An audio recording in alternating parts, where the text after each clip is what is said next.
Hi friends. Please settle down and close your eyes for a bit.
So a very quick recap.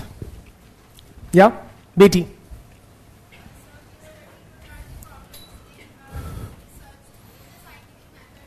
What are the problems in using the scientific method in sociology? Name the first one. The problem with experimentation. Thank you. Online students, please confirm you can see me and hear me all right. No issues there. Please type yes. Okay, thank you. Thank you guys.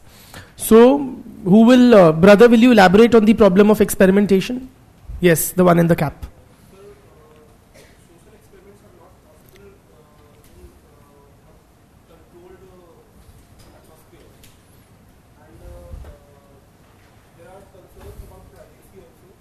There are privacy concerns, difficult to replicate a controlled environment. For many, you don't make very blanket statements in a field like sociology. You don't say they are completely not possible. ऐसा भी नहीं है. They are possible, but to a much lesser degree than in the natural sciences. Yes, correct. Continue, brother. Yes, his neighbor. There are too many variables also involved. Betty.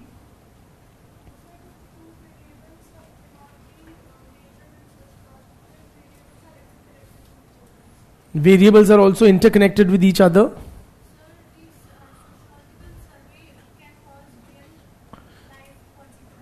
Experiments in sociology will have real world impacts or consequences. Betty?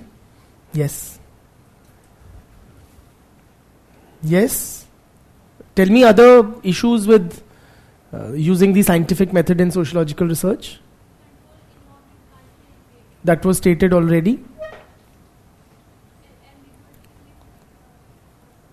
In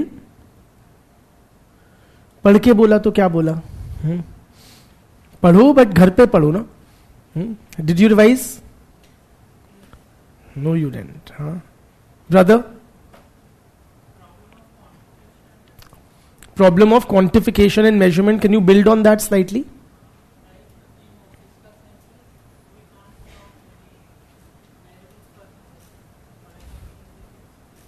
for example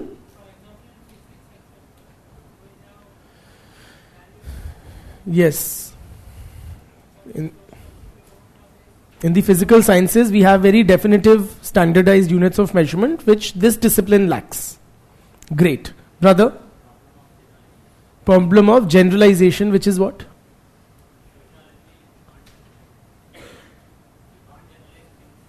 We can't generalize. Why?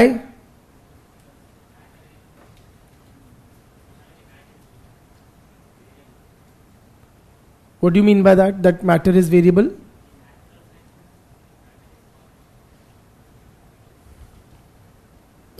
You're not saying it, articulating it properly actually, no? Betty? Yeah.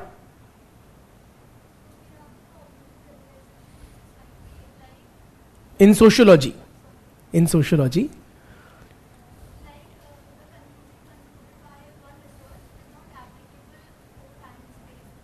ठीक है. And why? Why is it not applicable?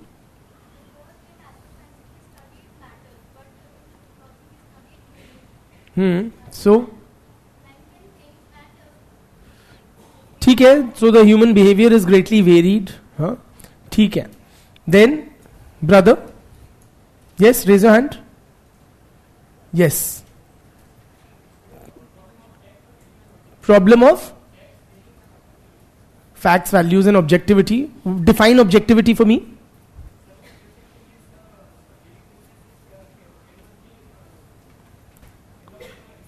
Sorry? The value preferences of the researcher do not influence the research. Good. Can you give me a scholarly definition of objectivity? Yes? Nahin. Scholar's definition. Robert कौन सा वाला? Robert Vadra, Ajit वाला Robert, कौन सा Robert? Yes, Robert Bierstedt. And how does he define objectivity?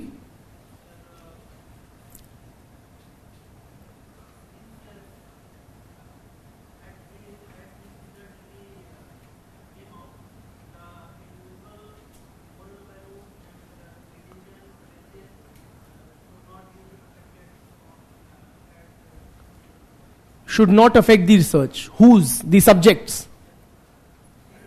The researchers. Very good. ठीक है, good.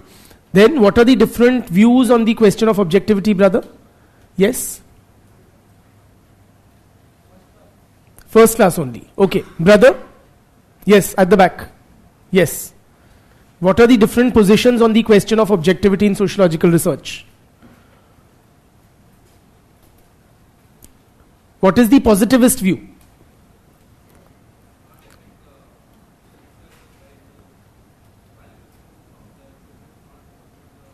Absolutely. So the positivists contend that sociological research is or is not objective. It is. It is objective, beta. It is not affected by the values of the researcher, which means it is objective, na? ठीक है? Brother? Yes? What is the non-positivist position on the question of objectivity? Sorry? Objectivity is not possible. Why?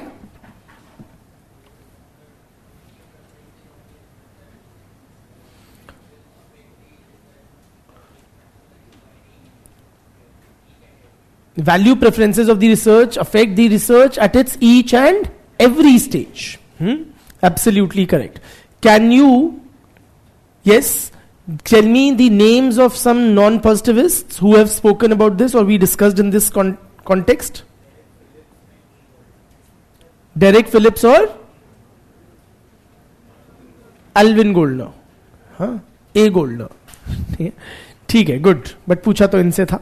हाँ, आपको याद नहीं थे? याद है? ठीक है. तो आप अगला बताओ. What did we study next after the non-positivists? Sociology चल रहा है. And sociology में we are discussing the various views on objectivity. We've discussed the positivist position, the non-positivist position.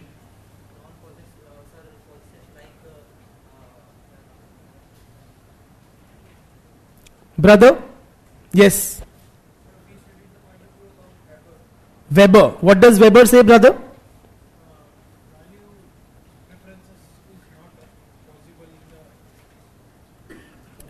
So research is bound to be completely unobjective according to Weber?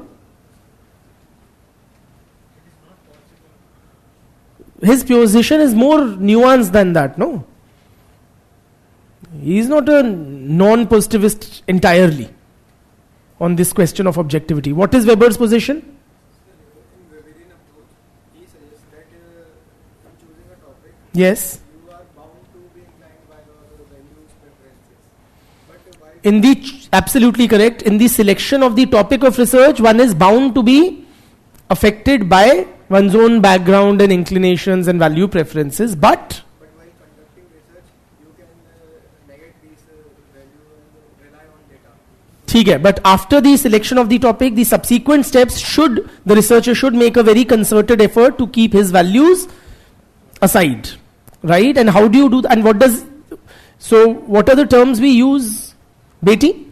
Yes, when Weber says the topic selection is affected by the value preferences of the researcher, what is the term we use there? The topic of the selection of the research topic is Beti? Yes?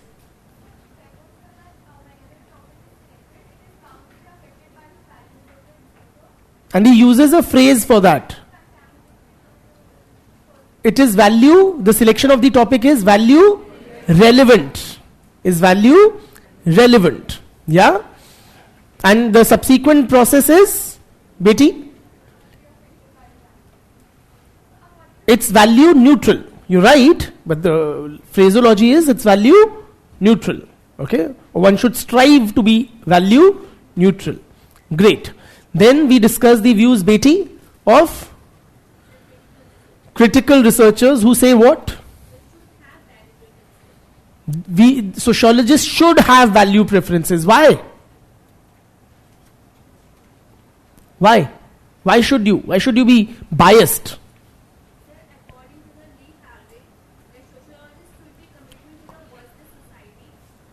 Absolutely. According to Lee Harvey, for instance, sociologists should be committed to bring about positive changes and improving the social conditions of the disprivileged sections of the society. Right? We should become a voice of the voiceless and the marginalized. बिल्कुल. एक और नाम बता दो कठिन वाला. हाँ वही. Absolutely. Carl Specken. ठीक है. Good. So this is what we had discussed.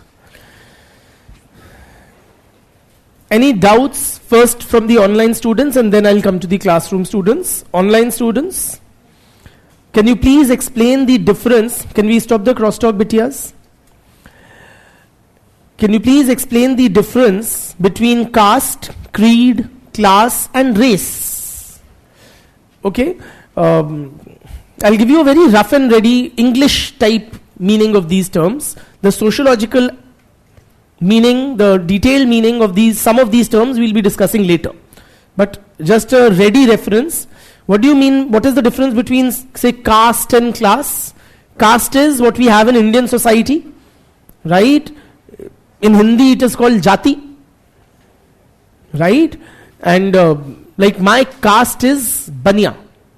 Okay, that's the social category or the group in which I am born. My caste is inherited from who? कहाँ से आई मेरे पास? From my parents, right? So one is born into a particular caste. Jati, right? That is caste. Caste system is considered a rigid and hierarchical system. Why is it considered as rigid? Because you cannot change your caste, right? So in my middle age I am a baniya, and when I die I'll still be a baniya. I'll die a baniya. So you die the caste in which you are born in. You can't change it, right? So that is the caste system, and the overall framework in which different castes are put is called the Varna Vyavastha, wherein you have the Brahmins, the Kshatriyas, the Vaishya and the Shudra castes. And then you have Ati Shudra, or those who lie outside of the Varna Vyavastha, certain castes of that category as well. The class system, class means what? Creating a social hierarchy based on differences in wealth or money. Yeah, so in every society you would have upper class and middle class and lower class. Rich, middle class people and the poor, the working class people. Right? So that is class. What is creed and race? Race basically means a classification of human beings based on physical attributes. Okay? like most prominently skin color. ठीक है? So globally there are three major races: blacks, whites and yellows. हम थोड़े yellow type के लोग हैं. ठीक है? हाँ, ठीक है. Yellow more proper is the Chinese people. Okay, but हम भी कुछ उसी टाइप के ही हैं, मोटा मोटी, फ्रॉम द वेस्टर्न पर्सपेक्टिव. हाँ. एंड क्या बच गया? Creed. Creed basically means follows of a certain belief system, typically say religious beliefs, okay, or could be other kinds of beliefs as well, but generally follows of a belief system. ठीक है? So this is the general meaning of these terms.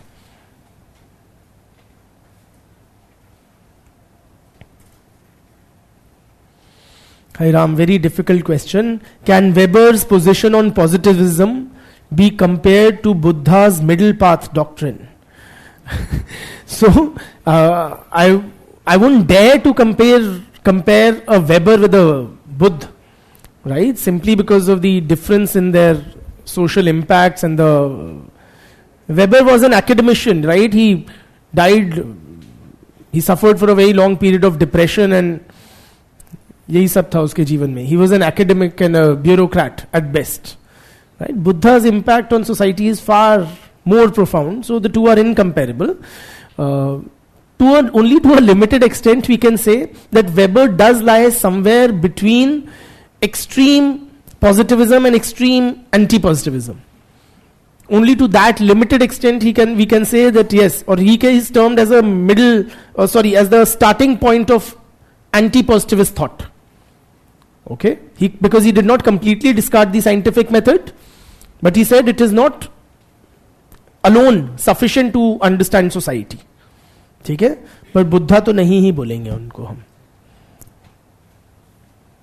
How positivists and non-positivists affected sociology? अरे भाई, they gave different methods on how to study society. We have already discussed the methods that positivists provided us, which is कौन सा method? The scientific method. Non-positivist methods we will study later. Okay? So ये है. Any other doubts? Friends, brother. What is the difference between non-positivism and anti-positivism? Anti-positivists are those who contend that the scientific method cannot be applied to study society. Non-positivist is a broader term which includes anti-positivists. Anyone who is not a positivist is a non-positivist, literally.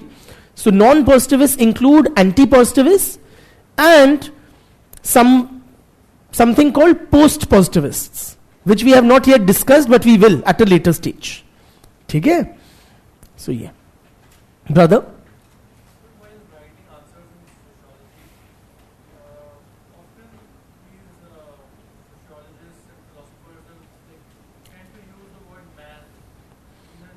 So you're saying which is like, it is not gender neutral, absolutely. ठीक है? But then that is par for the course. In the sense, if you write like man and women, बहुत लंबे answers जाएंगे, and words are at a premium in the UPSC exam. So we tend to write man. It is, क्या करें? It might hurt the feminist within, but we accept it. But then you also have to be judicious in your, words, usage and expressions. So, कंजूसी से लिखना पड़ता है. You can't be very politically correct while writing. So, चले आगे जीवन में फिर. चलिए. So today we begin with a very, very important portion of the paper 1 syllabus, perhaps what can be regarded as the heart and soul of the sociology paper 1 syllabus, which is thinkers.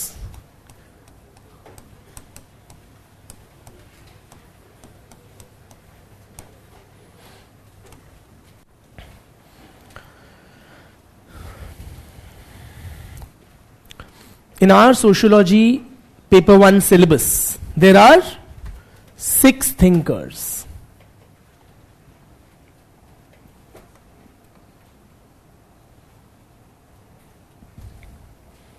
There are 6 thinkers, namely Sri Emile Durkheim,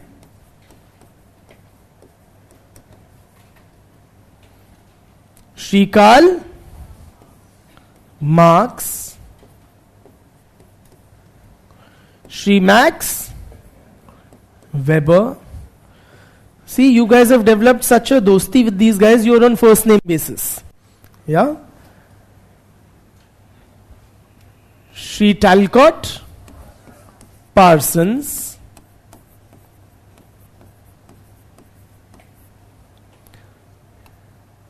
Sri Robert King Merton,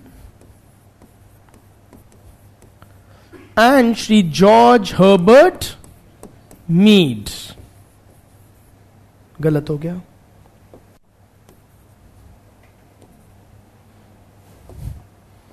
George Herbert Mead. These are the 6 thinkers in our sociology paper 1 syllabus.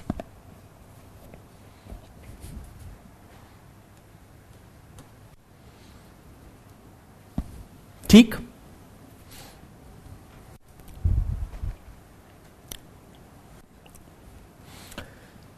Out of these 6 thinkers, 4 are relatively more important in the UPSC examination.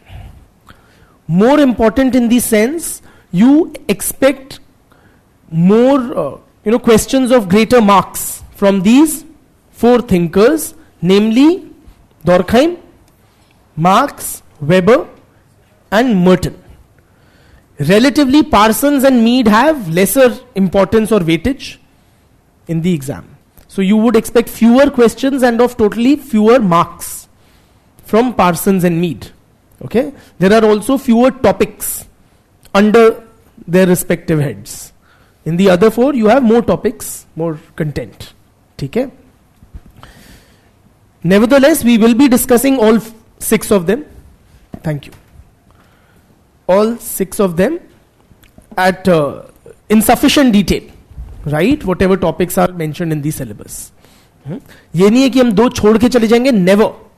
Do not leave any portion of the syllabus. Do not go unprepared for any topic, even if it is only relatively less important. Okay, but it's not like completely unimportant. You can in fact have a compulsory question from a Mead or a Parsons. Right, so you will have to write, otherwise you lose out on those marks. But just to give you a sense of time and attention that you need to pay.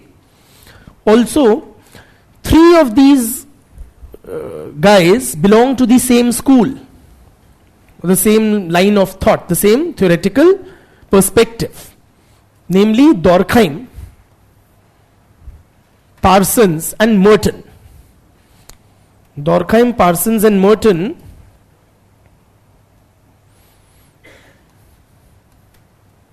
are functionalists.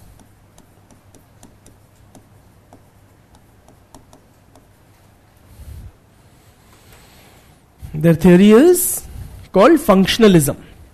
Durkheim, Parsons and Merton are functionalists. ठीक. Karl Marx,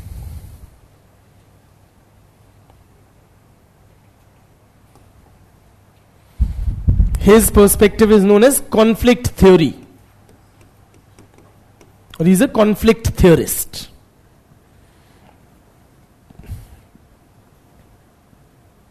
And I hesitate to say he's a Marxist. Okay? It's not very appropriate to call Marx a Marxist, but kya kare? So better if we call him a conflict theorist. His children can be termed as Marxists. Children as in his intellectual successors. Right? Inke chele.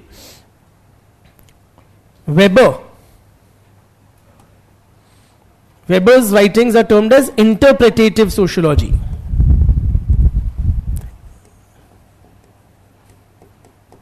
He's an interpretative sociologist.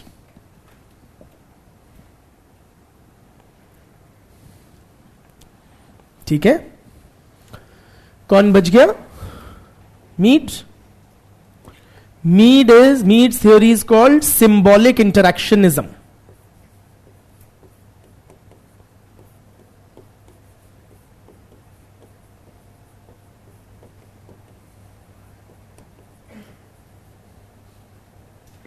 Symbolic interactionism. That's a wrong color, है ना? But you can write symbolic interactionism. ठीक? What these terms mean, symbolic interactionism, conflict theory, interpretative sociology, we will study each of them, understand them properly, not just now, when we come to those respective thinkers. ठीक है? So you don't worry about understanding the meaning of these terms just as yet. Okay? Now, before we begin with the first thinker being Emil Durkheim, that we'll take up. Before starting with Durkheim, we will spend some time understanding what is functionalism. We'll understand the theory of functionalism, because once you understand what is functionalism, you will have a broad idea of what these three guys will be talking about. Because they all belong to the functionalist school. Durkheim, Parsons and Merton. Right? आपको उनका orientation, उनका perspective पता लग जाएगा, उनका world view और how they all look at society. Alright, so we begin our portion on thinkers by first understanding what is the theory of functionalism. Alright, may I delete this? Yeah? So let us begin. We're trying to understand what is functionalism.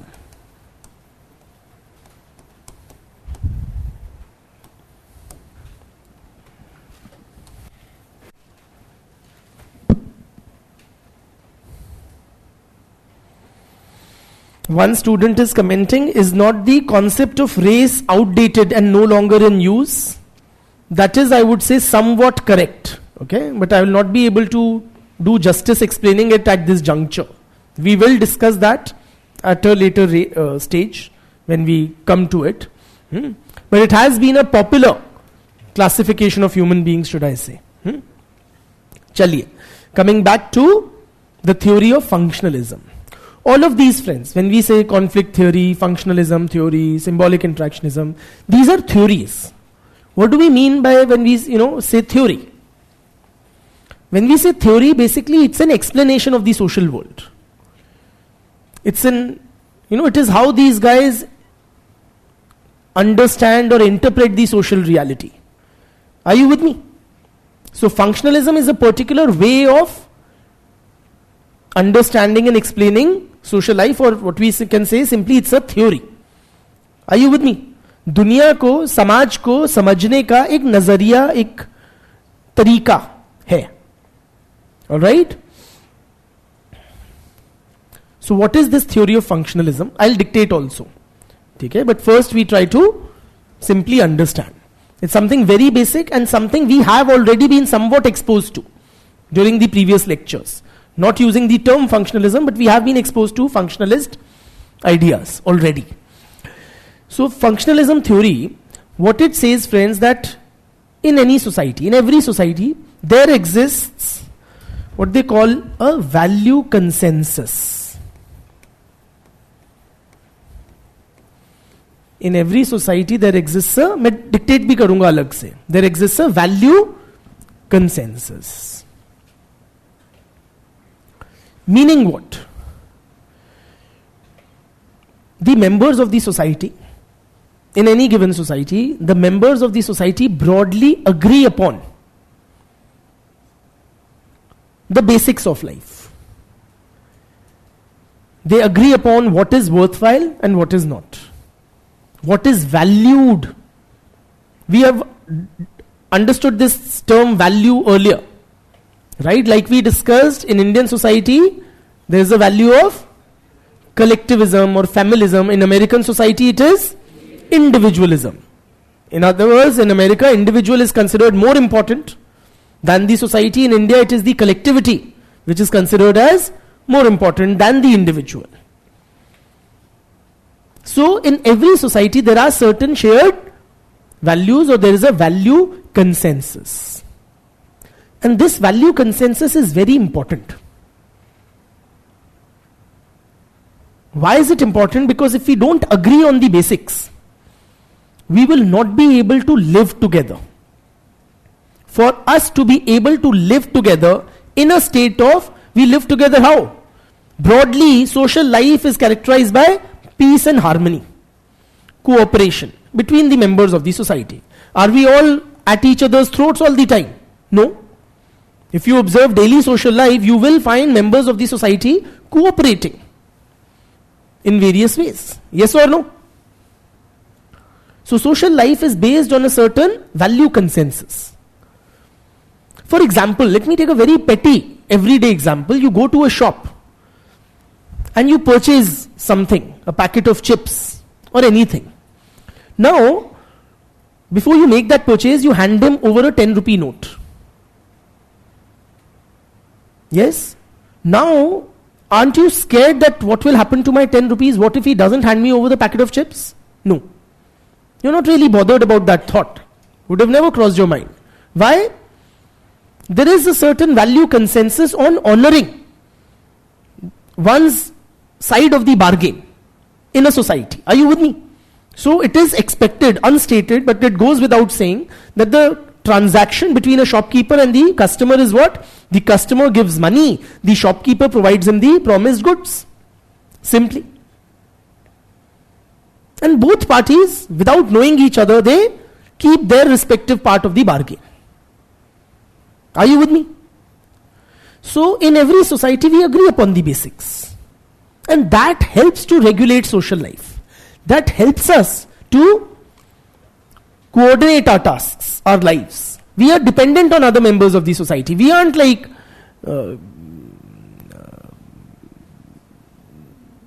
isolated atoms, right? So social life requires cooperation and coordination with others. That is possible because of a value consensus. ठीक है? In every society, functionalists tend to argue there are certain shared, this is all functionalist bhasha. Okay, what are the terms I'm writing here? There are certain shared norms and values. There are certain shared norms and values. Meaning what? Shared values we've already discussed. Values are the broad principles, yes or no, which we abide by, or what we consider as worthwhile, the overarching framework which guides our behavior in many ways. Norms, on the other hand, what are norms? Social norms. Social norms are very specific guides to human conduct in different situations. They are specific guides to human conduct in different situations. हमें कब क्या करना है, हमें समाज clearly बताता है. And वो जो समाज बताता है उनको हम बोलते हैं social norms. For example, there are norms governing dress. There are norms governing food. There are norms governing social interaction with different categories of people. There are norms governing sexual behavior. There are norms governing so many things. Each and everything that we do as human beings.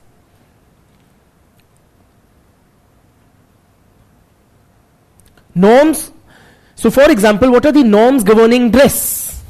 What kind of clothes are we supposed to wear? The society tells us. And those are very specific to the category of persons, to the situation. For example, in every society you have something which is considered as appropriate clothing for men and appropriate clothing for women. Yes or no? कुछ लड़कों के लिए कपड़े होते हैं, कुछ लड़कियों के पहनने के लिए कपड़े होते हैं. So in our society, sari is an appropriate clothing for women. Kurta pajama is an appropriate clothing for men. Right? Not just gender specific, they are also age specific. So what a 5-year-old boy is expected to wear is different from what a 15 to 20-year-old teenager is expected to wear, or a 45 to 50-year-old middle-aged man is expected to wear. Yes or no?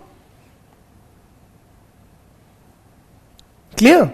समाज हमें बताता है हमें कब क्या, किस उम्र में, किस जेंडर के लिए, किस सिचुएशन में क्या कपड़े पहनने.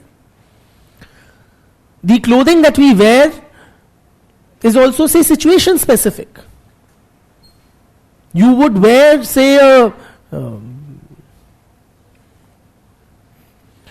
very jazzy kind of a clothing if you're going to a rock concert. But it would not be appropriate clothing, say, for a mayyat. If you're going to somebody's death rituals. Yes or no? In the death rituals, you would be expected to wear more staid or pastel colors and white frequently and so on and so forth. Not jazzy, not in your face, not loud. Are you with me? What one is expected to wear in a classroom kind of situation is very different from what one is expected or told by the society to wear on the beach or by the swimming pool. Yes or no? So these are what? These are norms governing dress or clothing. Very simply. Clear? Similarly we have norms governing food. हमें क्या खाना चाहिए? समाज बताता है. तो Indian society में हमें क्या खाना चाहिए? क्या बताता है आपका समाज? What are the norms governing food? या कुछ भी? ईंट खा जाओ? नहीं, दाल चावल खाओगे, रोटी सब्जी खाओगे. What are considered as food items? In certain communities, the social norms will say vegetarian खाना खाएंगे. In the Jain समाज they will say प्याज लहसुन भी नहीं खाएंगे या धरती के नीचे होगा कुछ नहीं खाएंगे. Are you with me? So there are norms governing food. How food is to be processed or cooked. Yes or no? उसके भी norms हैं. तो बड़ी specific guidelines to human conduct. Sexual relations को लेके क्या norms हैं? Is something as private an activity as sexual relations also guided by social norms? समाज को क्या करना sexual behavior से, या समाज को क्या ही पता लगना है बंद दरवाजों के पीछे क्या हो रहा है? Or not? Is sexual behavior guided by social norms? क्या कुछ और करें हम or not? क्या बताता है समाज? What are the societal guidelines or norms governing sexual behavior? Tell me. PDA नहीं करना है, say in our society, absolutely. So on premarital sex there is a certain taboo, है ना, and sexual activity is expected in the institution of marriage. और ठीक है, and I am violating that. हाँ, और incest is a taboo. बिल्कुल. Incest मतलब having sexual relations with a certain close group of relatives, say between mother and son or father and daughter or such.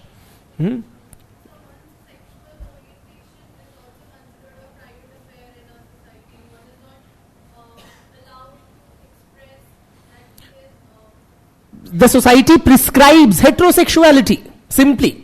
So a man is expected to have sexual attraction or sexual relations with a woman and vice versa, not a person of the same sex. Right? So there are so many norms governing sexual behavior. There are norms governing everyday social interaction with different kinds of people. Yes or no? For example, there are norms governing interaction between teachers and students, which are different from the norms governing social interaction between friends. Yes or no? How is the teacher-student interaction supposed to be as per the norms of the society? It is supposed to be, there's a certain degree of formality. Yes or no? A certain distance. Yes or no? That is expected in a teacher-student relationship in our society. For example, if you were to come and say, "Aur bhai kya haal hai?" with a pat on my back, I would be taken aback. Why? Because that will not be as per the social norms. Yes or no? But if my friend does it, will I be taken aback? If my school buddy? No. Between friends वो चलता है, वो समाज ने निर्धारित किया है, prescribe किया है, that's how friends behave with each other. But not in a teacher-student relationship. Between friends also, you are expected to behave differently, say with your friends of the same sex as you and those of the opposite sex. Yes or no? So for example, with members of the opposite sex, a certain greater distance, etc., less of physical touch, etc., would be expected than, say, between members of the same sex. Right? So there are norms or guidelines which society lays down for so many aspects of our lives. Society is telling us that this is how you're supposed to conduct yourself in different situations. Okay? So there are, in every society, there are certain shared norms and values.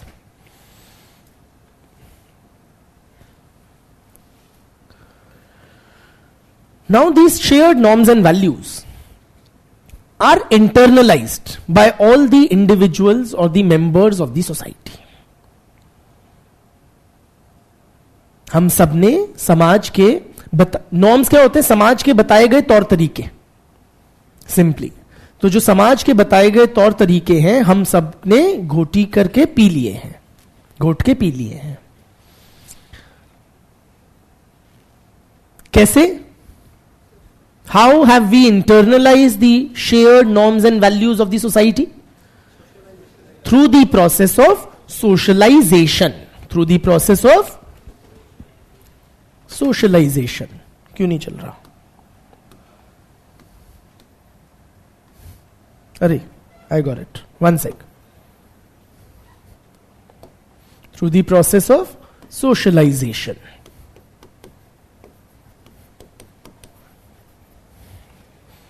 What do you mean by the term socialization? A fancier term for being taught.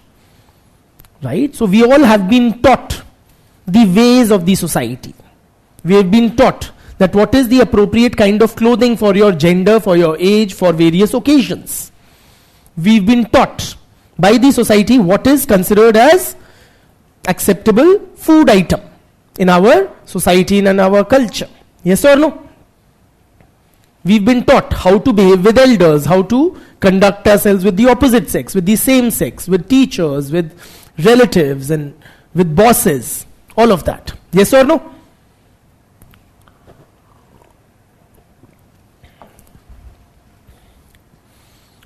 We all have been taught or socialized. And thus we have, through that process of socialization, we have internalized the shared norms and values of the society. ठीक? Simple भाषा में हम सब ने समाज के तौर तरीके सीख लिए हैं.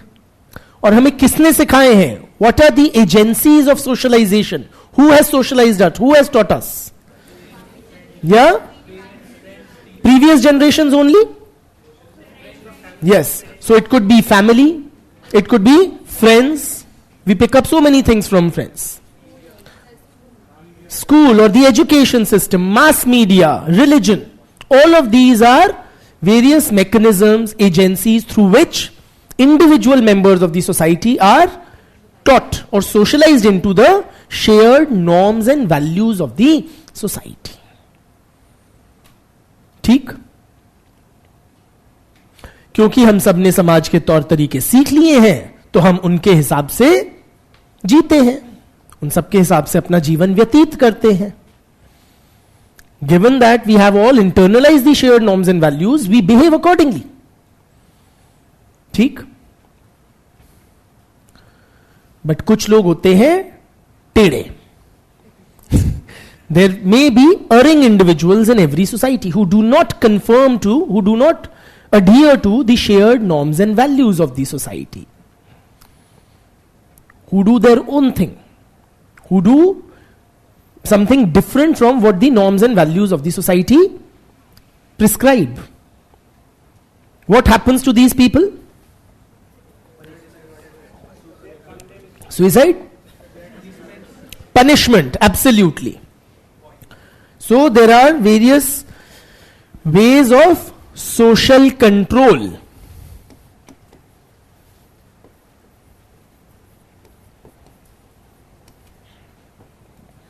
That society uses to ensure that individual members comply or live their lives according to the shared norms and values of the society.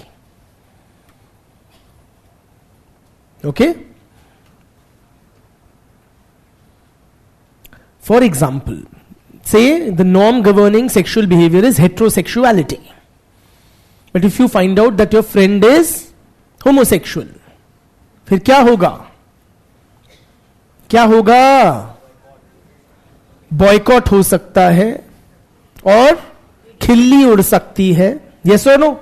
That person may be mocked and ridiculed, publicly shamed or humiliated, socially boycotted. Yes or no? So many things.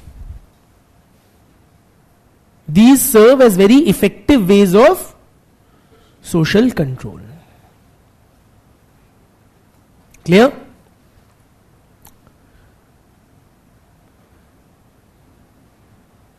Social control can be both positive and negative. What we have discussed right now is negative. Negative matlab in the form of a punishment for those who do not conform to the social norms and values. But if a person does conform to the social norms and values, there will be positive mechanisms of social control, meaning he will be rewarded by the society for conformity. How do you reward a person for conformity? It could be by, say, formal ways, such as giving a medal or an honor. Are you with me? Or it could be informal ways, like a shabashi or a pat on the back. Yes or no? Or public aplomb and approval. Are you with me? So instead of homosexual, if you are heterosexual and you give birth to a boy, what will happen? You will be feted in the samaj, celebrated. कि वाह बेटा तुमने खानदान का नाम रोशन कर दिया, चिराग दे दिया. Yes or no? You will be, but only if you birth a boy. ठीक?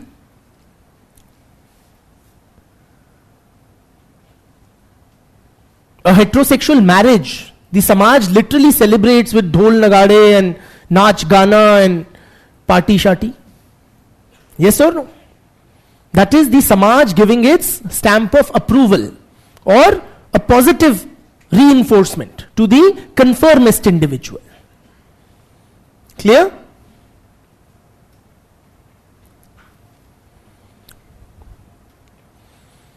So using both these mechanisms, socialization and social control, the society ensures that all the individual members of the society behave as per the expectations of the society. ठीक है? तो जो समाज हमें कहता है वही हम करते हैं, जो समाज चाहता है वही हम करते हैं, जैसे समाज चाहता है वैसे ही हम जीते हैं. And that is very important from a functional perspective. It is very important that we behave as per the societal expectations. Otherwise, our lives together will simply not be possible. It will be chaos. It will be a situation of utter chaos if we don't have shared norms and values to which we all abide by. Say in everyday interactions, you expect something from a teacher, and I behave like a teacher as per your expectations. Now, why do I behave as per your expectations? Because I am a part of the same society. I have been socialized into the same societal norms and values. So I know how a teacher is supposed to behave, or what are your expectations from a teacher. So when I come here, I behave like a teacher. Yes or no?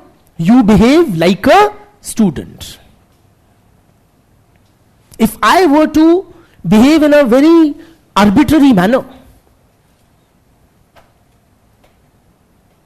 you will be puzzled, you will be confused, you will not know how to behave or how to respond to that situation.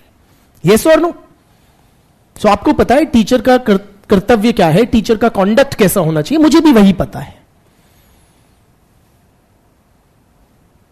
Are you with me? And that is what makes social life possible. We need that certain agreement, we need to be on a common ground about what is expected from different sections or different members of the society. So the individuals can play according to the script the society has handed over to them. So the society has handed over to me the script of a teacher, the script of a father, the script of an employer, the script of a middle-aged man, and so on and so forth. And I am fulfilling those roles as per the expectations of the society. ठीक? तभी collective lives are possible. If each person was unique and doing his own thing, we will be in a state of utter chaos and confusion. You won't know how I have to interact with the other guy. But you can classify me as a teacher, as middle-aged, and so on, as male. And accordingly you can interact with me. And vice versa. Are you with me? So ये है the theory of functionalism. Clear? लिखो.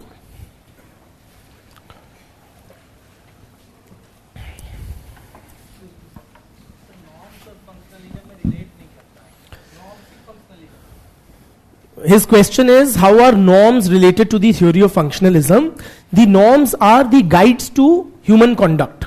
समाज जो बताता है कि हमें कैसे behave करना है.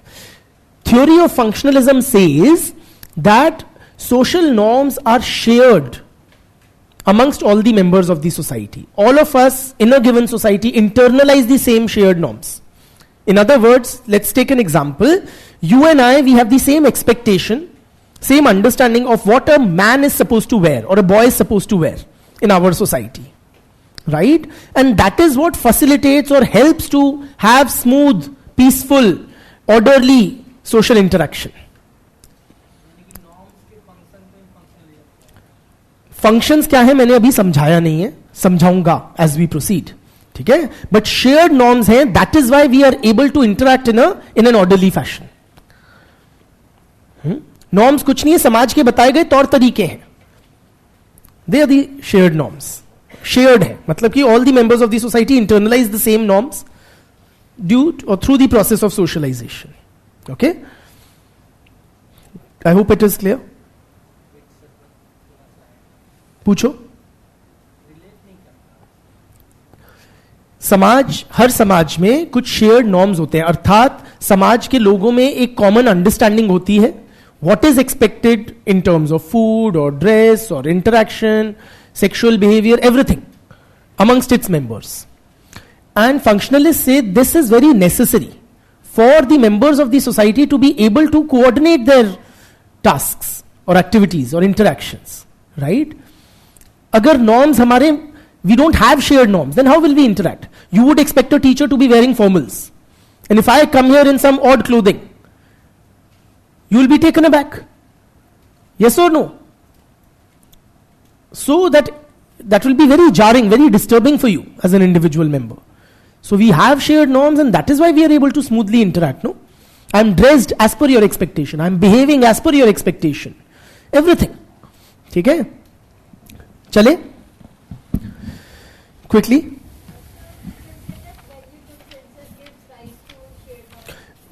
In a way, yes. She's saying value consensus gives rise to shared norms. I would say values are the overarching framework. Norms are the specific and detailed guidelines.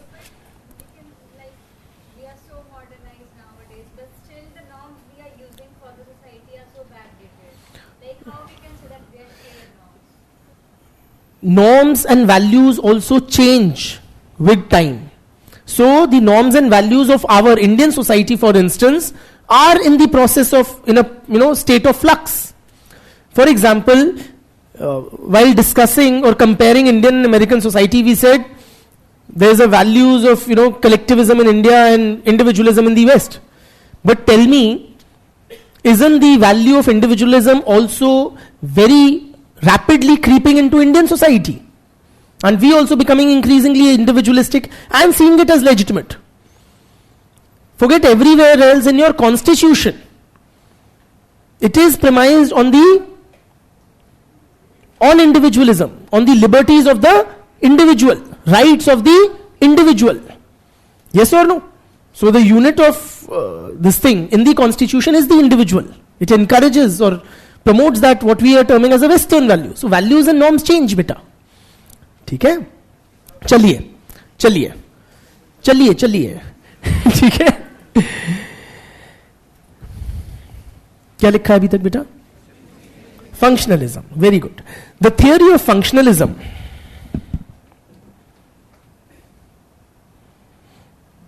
considers that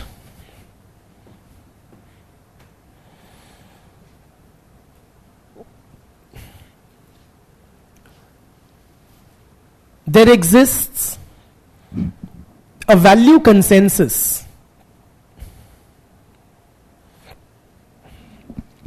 in every society. There exists a value consensus in every society. Full stop. In other words,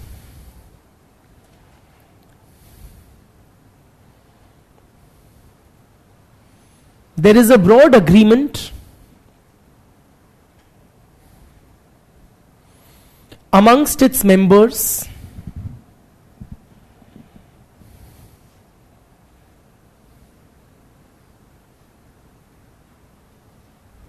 governing their collective lives. Governing their collective lives.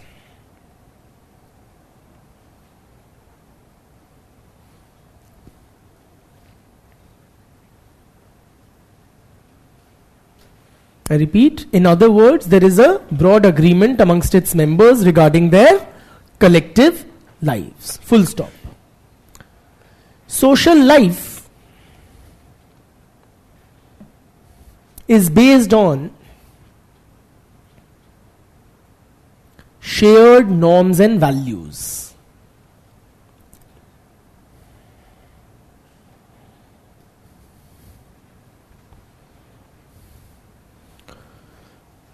Full stop. Next para. Individual members of the society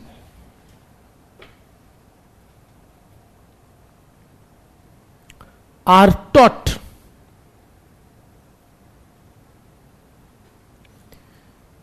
the shared norms and values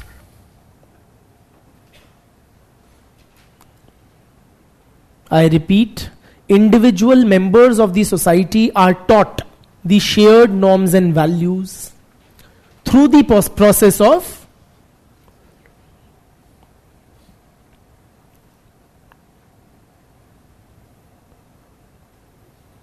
socialization. Underline these keywords: value consensus, shared norms and values, socialization.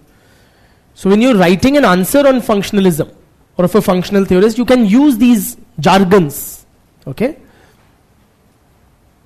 क्या लिखा है बेटी? What's the last sentence?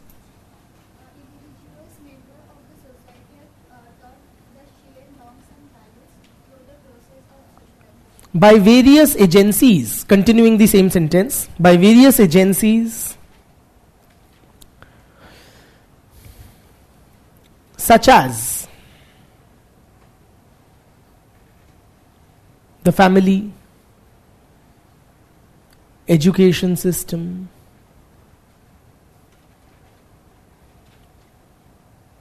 religion, mass media, etc.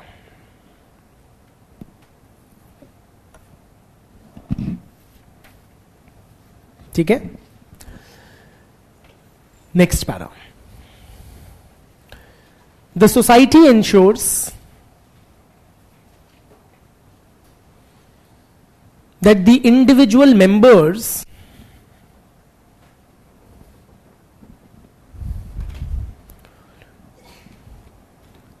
adhere to the shared norms and values, या follow the shared norms and values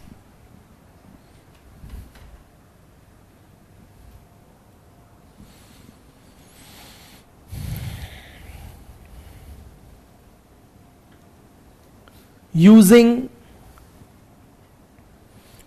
various mechanisms of social control. Underline social control as well. ठीक? Full stop. Social control mechanisms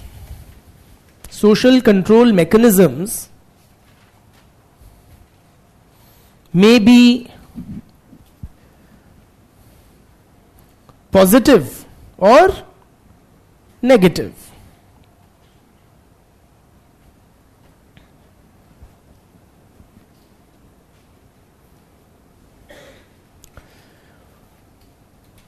Full stop. Positive control mechanisms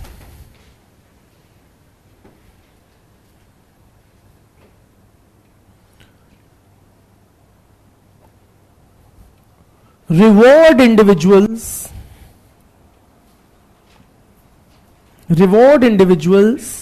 for conformist behavior.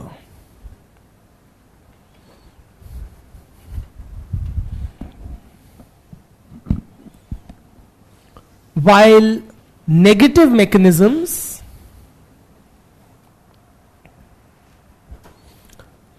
punish them for deviant behavior.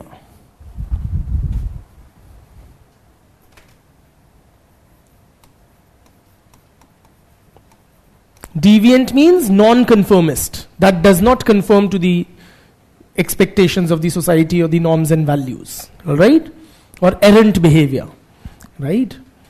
While negative mechanisms punish them for deviant behavior. Full stop. Social control mechanisms, या ऐसे लिखो social control mechanisms, काट दो अगर लिखा है. Social control may be exerted through formal mechanisms,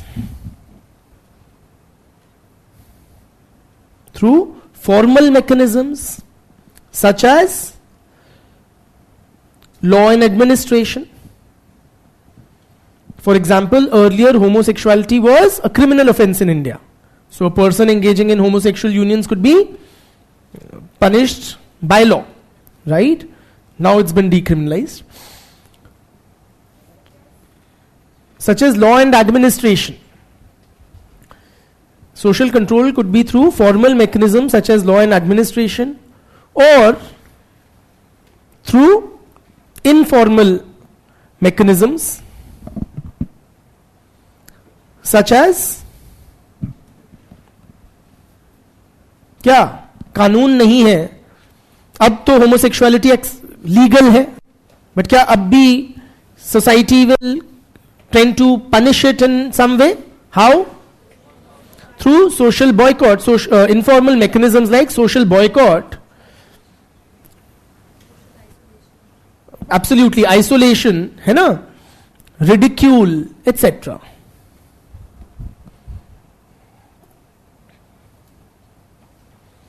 ठीक? Next para. The twin mechanisms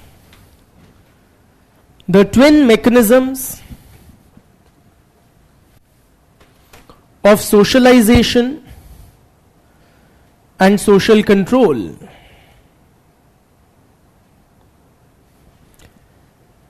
thus ensure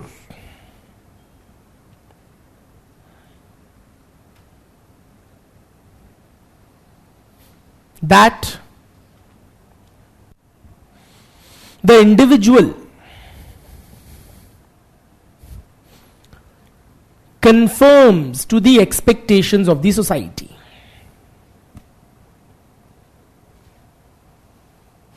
That the individual conforms to the expectations of the society. Full stop. Therefore, the behavior of the individual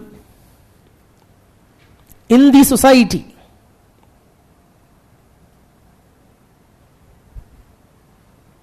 is what? Predictable or unpredictable? Is predictable and well structured. Therefore, the behavior of the individual in the society is predictable and well structured. ठीक है? Full stop. थोड़ा सा और समझेंगे and then we will write again. Okay? A little bit of explaining now and then we will. Yes? Yeah. Sir, if there is any contradiction between legally accepted behavior and socially accepted behavior, this shared norms and values will be Societal norms, laws are a part of societal norms. Let me say this, okay? Societal norms are a superset. Laws are, the codified social norms are termed as law. Okay? Now sometimes laws tend to be progressive. In other words, society may not accept certain kind, let's say homosexuality. Society may not accept that the law may permit. So many other things, right? Dowry is also prohibited in law, but socially very accepted, celebrated in fact, for that matter, right? So the law tends to be oftentimes more progressive than the societal norms, in which case I would say the social norms would trump, the actual expectations of the society would trump the law. Okay, one. Secondly, why progressive legislation is then passed? Is it completely futile? No. Why? Because change in law also helps over time to change the social norms. In this context or in this example, now that homosexuality has been legalized, it will help to increase the acceptance of homosexuality in the society also. Are you with me? So something being a criminal offense itself is a taboo. Right कि देखो तुम कानून तक कहता है तुम गलत कर रहे हो. Okay, so that is the thing. चले आगे. सो another dimension, we'll stay with functional theory, but another dimension to it. Functionalists, they don't write, I'll dictate. Functionalists, they tend to use two important terms in their theory. They compare the society to an organism, and there's something called the society has a definitive structure, and its various parts perform different functions. The society has a definitive structure and its various parts perform different functions. What do we mean by these terms, structure and function?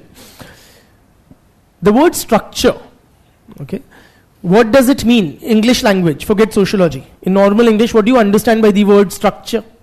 Normal word. Sorry, framework, dhacha, yeah, or the banawat, how something, what is it made of, or how is it comprised, or whatever. Yes or no? So if you were to explain to me the structure of this pen, what is the structure of this pen? Sorry, it is cylindrical. और बताइए. It is violet in color. Very good. I didn't know that. I thought it's like purple or something, but it is violet. What else about the structure of the pen? Conical at one end. I'll show you. Surprise. See? It's got a nib inside, or a, what's it called? Nib? Whatever inside. Yeah, what else? It has X length, Y diameter. Are you with me? It has a plastic body. This is the structure of the pen. There is a spring inside and so on and so forth. इसकी बनावट क्या है, इसका ढांचा क्या है? That is the structure of the pen. ठीक. Similarly, in an organism, there is a well-defined structure. What is the structure of the human organism? इंसान का क्या है? हाँ, तो skeletal structure क्या है? There is a skull on the top, and then you have what you do, a rib cage and stuff, yeah, cavities for this or that. That is the, and then you have like hands and whatever. That's the human skeletal structure. What about the rest of the structure of a human anatomy? You have so many, so you have eyes in the where they are, and so on and so forth. You have the heart where it is, and the liver where it is, and next to it is this or that, whatever. That is the structure of the human body or an organism. Please appreciate, when you use the term structure, it indicates that things are put together in any hashtag manner. Random, arbitrary. If I put together a brain and a kidney and this thing, is that a human being? बन जाएगा? नहीं. They are put together in a definitive, organized manner. Yes or no? Likewise, if you just put together a spring and a plastic body and a nib, etc., will it make a pen? No. It is put together in a definitive manner. Are you with me? Likewise, in the society, there is a definitive structure. You have various social institutions. For example, in Indian society, you have the caste system. So is it any random putting together, cobbling together of different castes? Is that the caste system? Tell me whatever little knowledge we have as laymen, as Indians, about caste. कोई भी 4 जातियां रख दो, क्या caste system बन जाता है? नहीं. एक ऑर्डरली अरेंजमेंट ऑफ कास्ट होता है, with Brahmins at the top and so on and so forth. Yes or no? In a hierarchical, well-defined order, different castes are arranged. Likewise, in the family, does the family have a definitive structure? क्या? कहाँ होते हैं father compared to children? ऊपर होते हैं. Yes or no?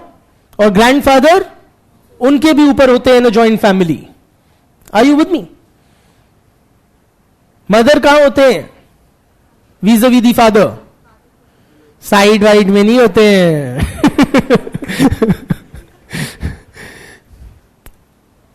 थोड़ा सा है ना. Why? Because it's a patriarchal structure. So point is, different social arrangements, there is a well-defined pattern, well-organized arrangement, okay, in different social institutions. There's a structure. There are also different functions. Let us try to appreciate the word functions. Why? Because that is from where this theory gets its name. Right? Functionalism. What do you understand by function? What are the functions of this pen? Writing? Any other? खुजली करना और खेलना, whiling away time, bore हो रहे ऐसे ऐसे कर लिया. हाँ,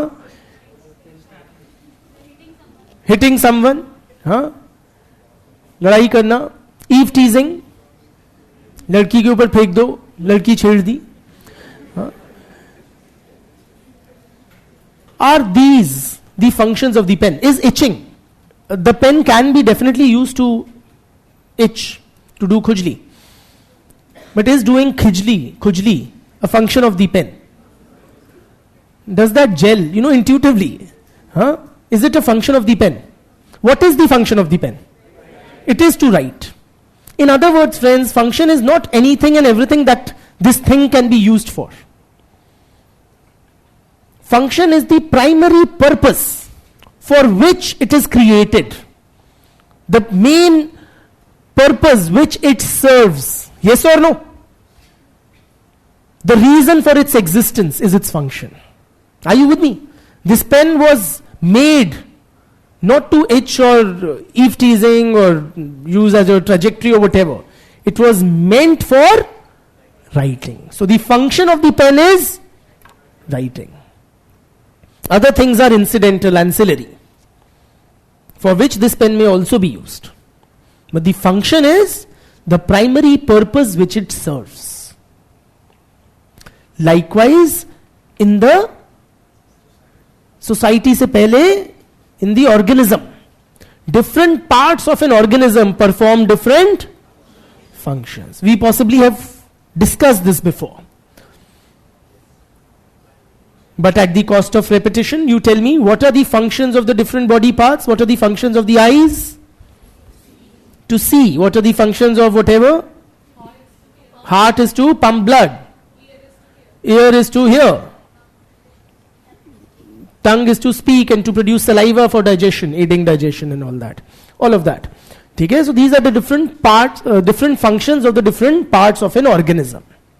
Likewise, the different parts of the society are, what are the different parts of the society? The various social institutions are its different parts. And they are performing different functions. Meaning they are somehow contributing to the maintenance and well-being of the society. Please appreciate.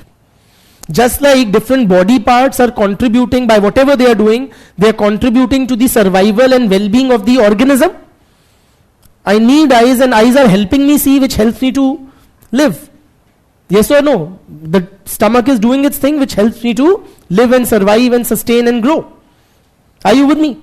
All the body parts are helping me, the organism, to survive and grow and maintain myself. Similarly, the different parts of the society are performing different functions which help to maintain and sustain the society. Family क्या करती है? What are the functions of the family? Socialization, or it teaches children the ways of the society. What else? It fulfills it provides security to the young ones or the elderly, etc. और government का क्या function है? Political system and government का? To make laws, to maintain law and order. So many things. और economy का क्या function है?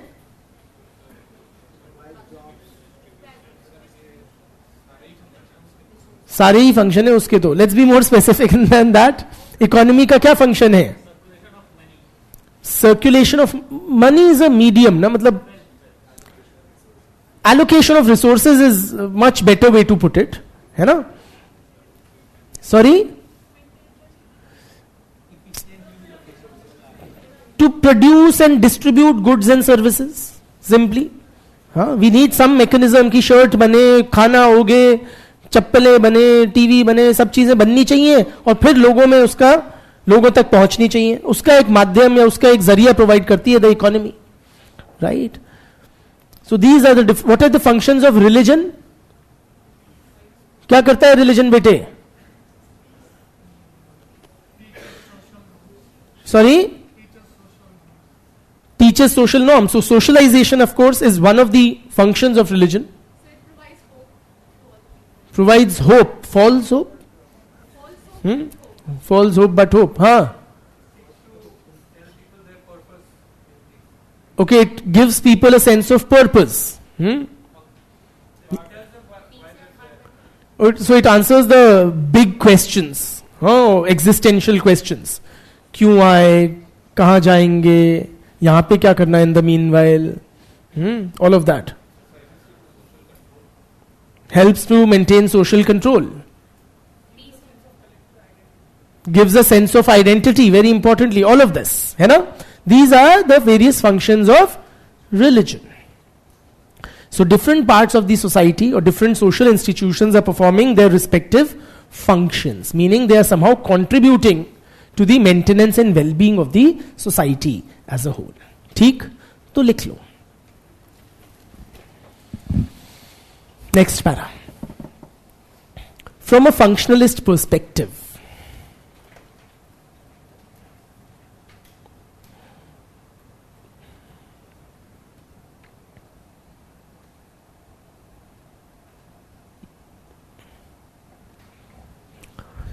the society comprises of various social institutions.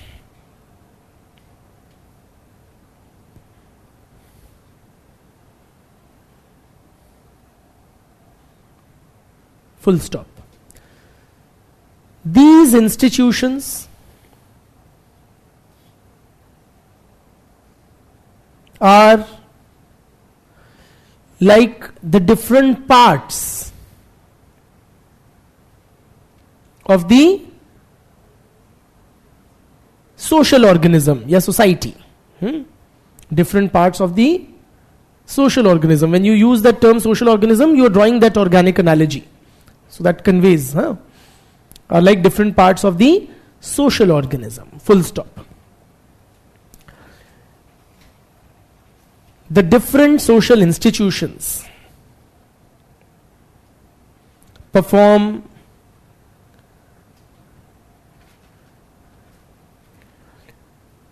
different functions. Stop. Different, various functions. Perform several functions. Why don't we write different functions? They can be, so two institutions may be performing the same function. Like so many institutions are engaged in socialization. Yes or no? So it's not that they are exclusive. Okay? So we don't say different are performing different, various or several functions. The function of a social institution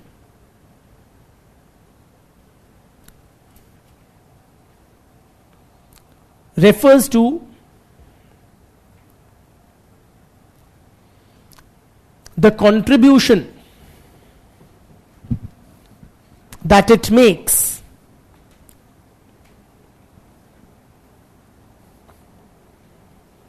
to the maintenance and well-being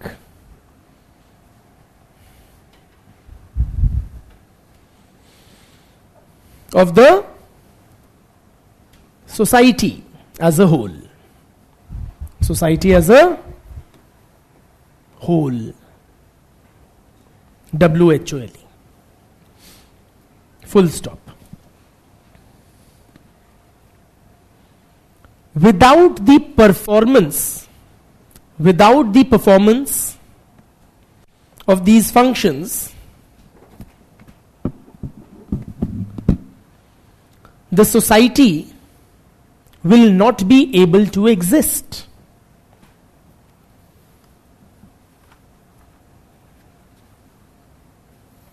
The society will not be able to exist. This is important, friends. Please appreciate. In functions का होना अनिवार्य है, imperative है, essential है. Without these functions being taken care of, the society. So, in every society, you do need a mechanism to teach the ways of the society to the next generation. You need some mechanism to ensure that law and order is maintained. You need some mechanism for reproduction, for satisfaction of the sexual need, and so on and so forth. Yes or no? कुछ examples लिख लो खुद से. We have discussed already. For example, family के क्या functions हैं? The functions of the family are to satisfaction of the sexual need. Okay? Primary socialization या socialization.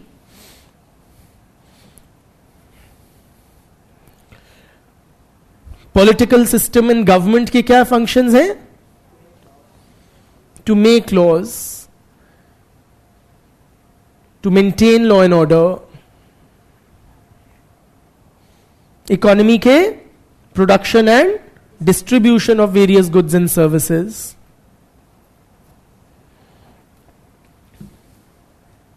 ठीक है.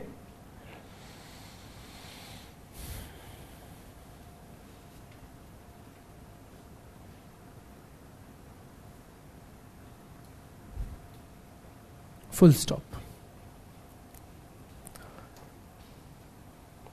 While performing various functions,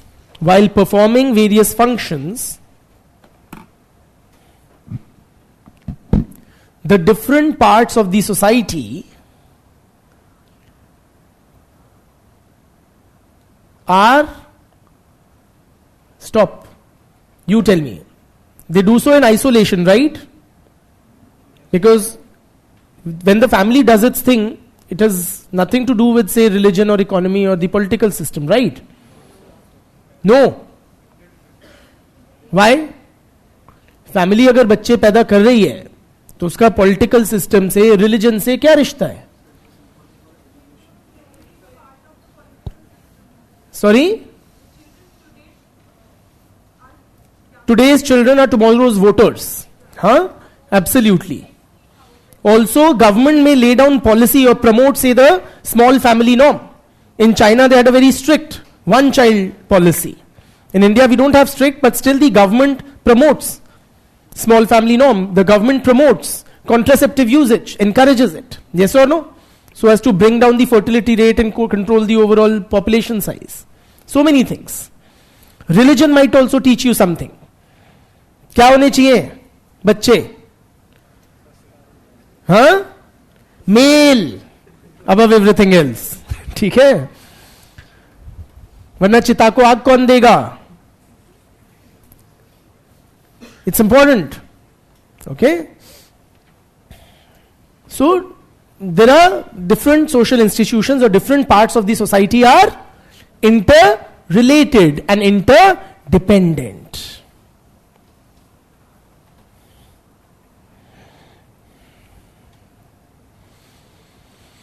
ठीक है.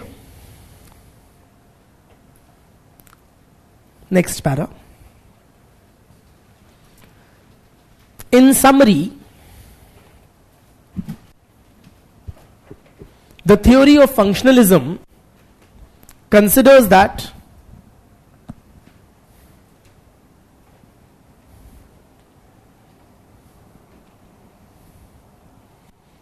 I repeat, in summary, the theory of functionalism considers that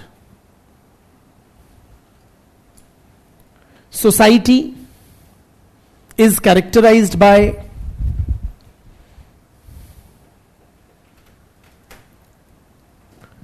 shared norms and values,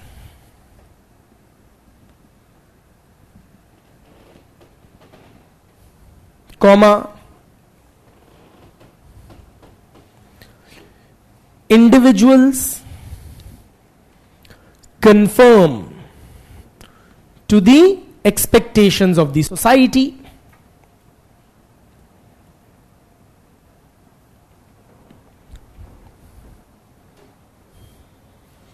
and various social institutions perform various functions. Various social institutions perform various functions for the well-being of the society.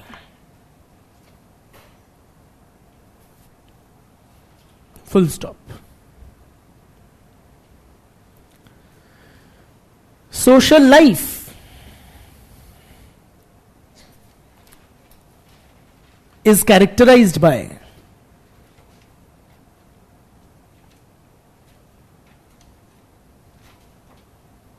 consensus,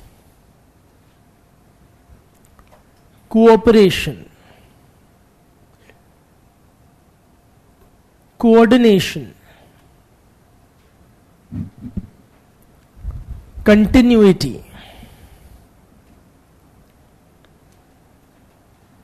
integration,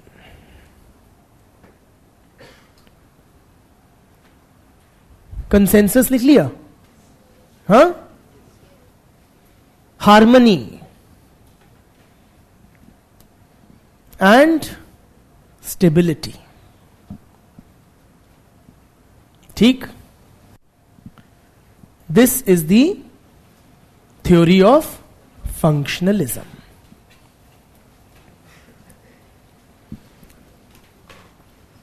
समझ आई? Difficult और easy? Easy. ठीक है. So we now take a short break, after which we recommence.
Welcome back, friends.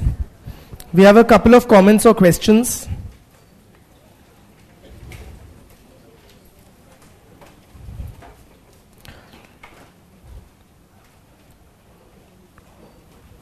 Does individual thinking have any role in functionalism or not?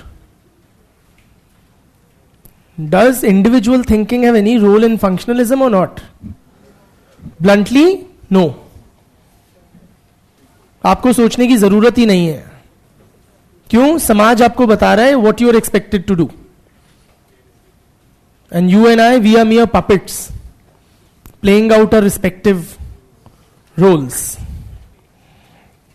Is functionalism and structural functionalism same? The answer is, for our purposes, yes. Okay, so there are two variants of functionalism, one of which is structural functionalism. When we talk about, so Durkheim, Parsons, these are all structural functionalists. Okay, so we don't need to get into the difference between the two types of functionalisms, and for our purposes, functionalism and structural functionalism we use the two terms interchangeably. We matlab sociology optional students and examiners in UPSC optional paper. ठीक है?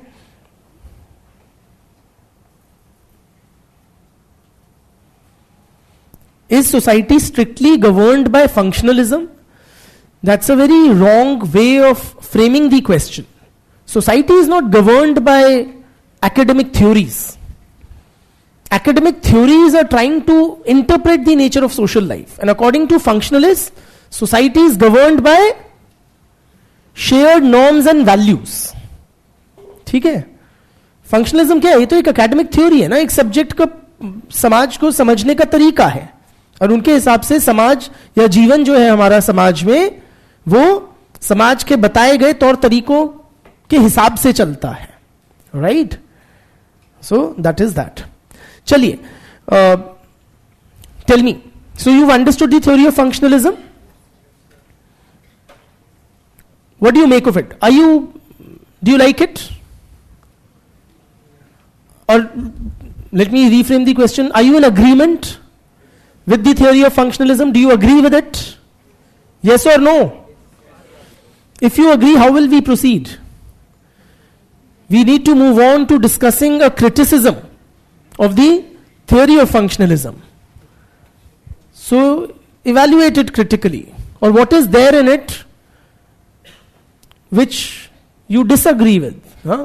What is disagreeable about it? कुछ तो गलत कह रहे होंगे या नहीं बिटिया?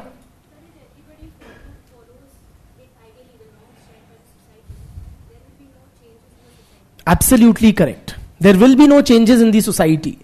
If each of us have, घोट के पी गए social norms and values and are playing out our respective scripts, social change will not take place. And does it? Absolutely it does. Functional theory is somewhat inadequate a framework to explain that. और बताइए, लिखवा दूंगा, अभी discuss करते हैं. बेटी, हाँ भाई, नो स्कोप फॉर इंप्रूवमेंट्स और चेंजेस, है ना? Absolutely. What else brother? Absolutely, yeah. It completely ignores the individual having any agency. It sees individuals as mere puppets, automatons, robots. Yes or no? Whose all conduct is governed by society. हमारी कोई बुद्धि नहीं है, कोई decision making नहीं है, कोई free will नहीं है. हम क्या हैं? हम सब कठपुतली हैं जिन्हें समाज चलाता है. Brother,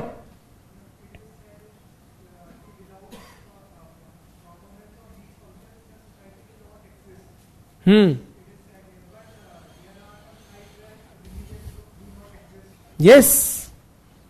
So a lot of functionalists would assume that religion is essential for society. They have written as much. It is essential. Why? Because it provides social cohesion, unity, shared norms. So, and you cannot have a society without these. And why just primitive tribes? Much of the Eastern Bloc during the Cold War period, the socialist countries actively abolished religion, prohibited religion. Yeah? But did that contribute to their downfall? Sir, the society might be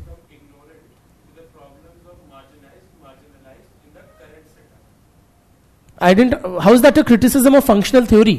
Like says it is reluctant to change in the current setup. Let's say there is a caste problem. Yes. If we kind of become used to it, then it won't change. So in the current setup, So talk about functionalism.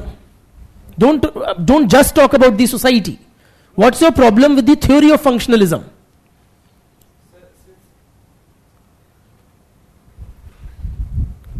Okay, let me frame it for him if I understand you correctly. Functionalism justifies the existing arrangements by highlighting the various positive aspects. It's all positive.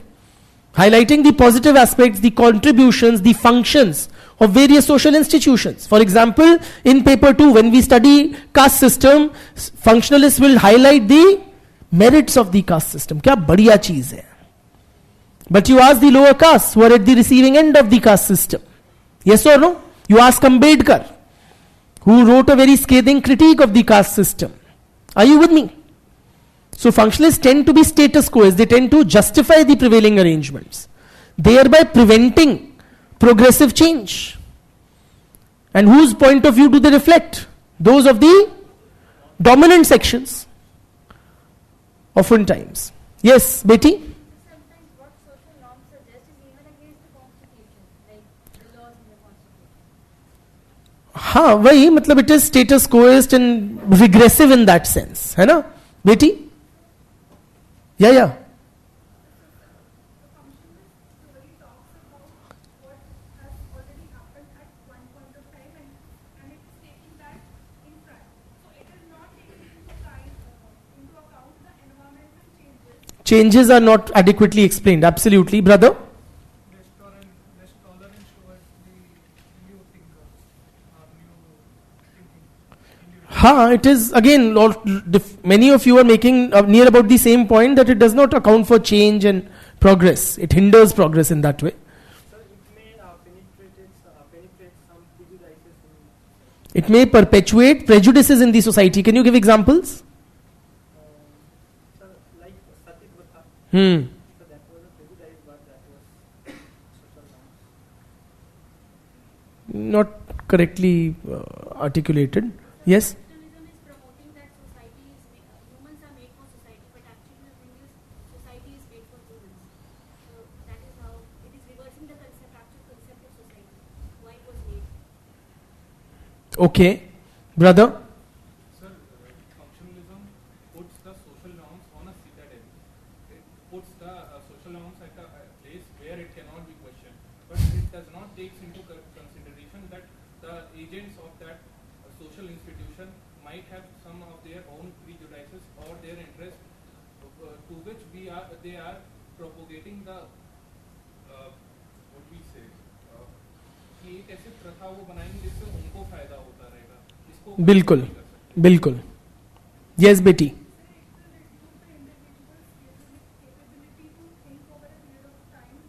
Why do you say that it will reduce individuals' capability to think? Because it is not taking that into consideration. So over a period of time, the individuals of that society might एक academic theory तो है. Aren't you attributing too much power or this thing to an academic theory that it will prevent individuals from thinking? It does not acknowledge that people can think and take actions. That's one thing. Huh? Yes, I saw a hand here, Betty.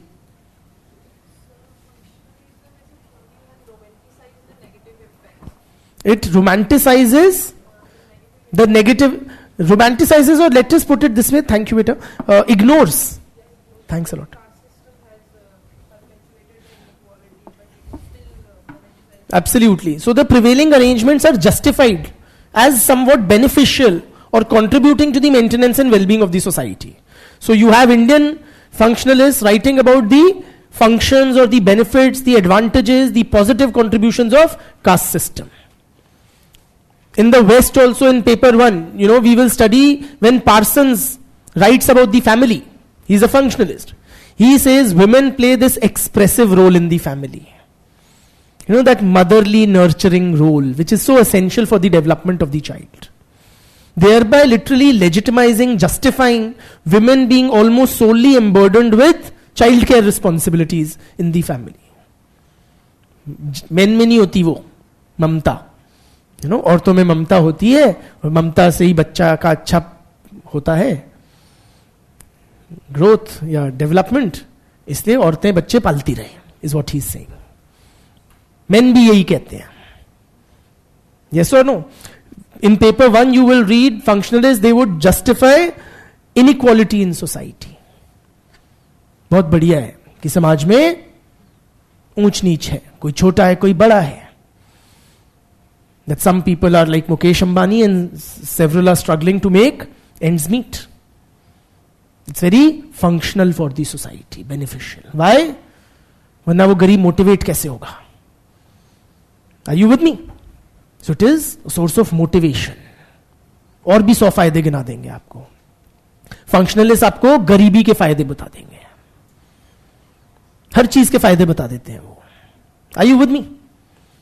और बताइए brother. Social norms, like in a society there are various social norms, many, and they are sometimes contradictory to each other also. Okay. So you're saying there may be inconsistencies in norms and values which are not acknowledged by the functional theory. Yes. Brother? This theory talks about the larger benefits of the society, but nowhere does it talk about the benefit of the individual. That is not entirely correct. With due respect, he's saying this functional theory does not talk about the benefits of the individual, it only focuses on the benefits for the society. And my response is that's not entirely correct, because the functional theory does acknowledge, for instance, what are the functions which various institutions perform for the individual. For example, the family ensures the sexual gratification of the individual. Individual की sex need होती है जो family में पूरी होती है. Individual की various psychological needs होती हैं जो फैमिली से पूरी होती हैं. Are you with me? So I would respectfully disagree with that assessment. ठीक है, तो लिखो criticisms of the theory of functionalism.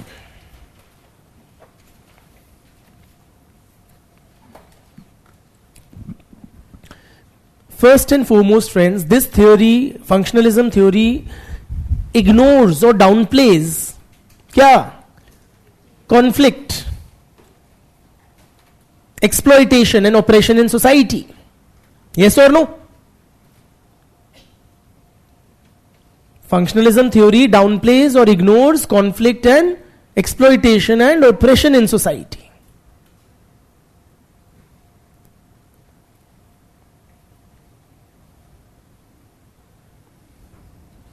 I repeat, functionalism theory ignores conflict, exploitation and oppressions in society. Simply put, friends, functionalism theory इनके हिसाब से सब बढ़िया है, सब अच्छा है. You look at the last sentence of what we've written. Social life is characterized by cooperation, coordination, harmony, integration. जो पॉजिटिव वर्ड्स मिले मैंने उसमें छौंक दिए और सही थे from a functional perspective. Are you with me? As if social life is a bed of roses. Is it really? There are so many grave, visible, forget to trained sociologists, visible to a layman, so many injustices, exploitative structures, oppressive practices, yes or no, in the society. एक आम आदमी को दिख जाए और ये खुद को सोशोलॉजिस्ट कहते हैं.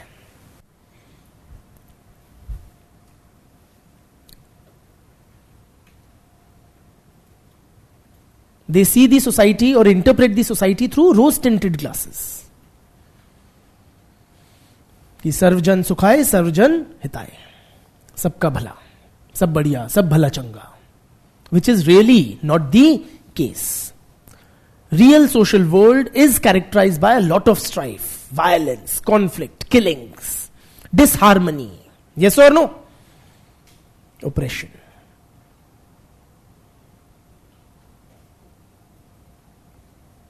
Secondly,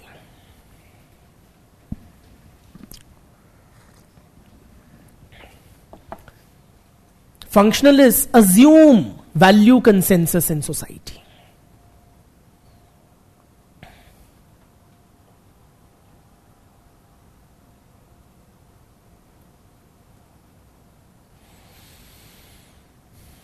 Assume a value consensus. So that is their starting premise. कि समाज में consensus, broad consensus तो exist करता ही है.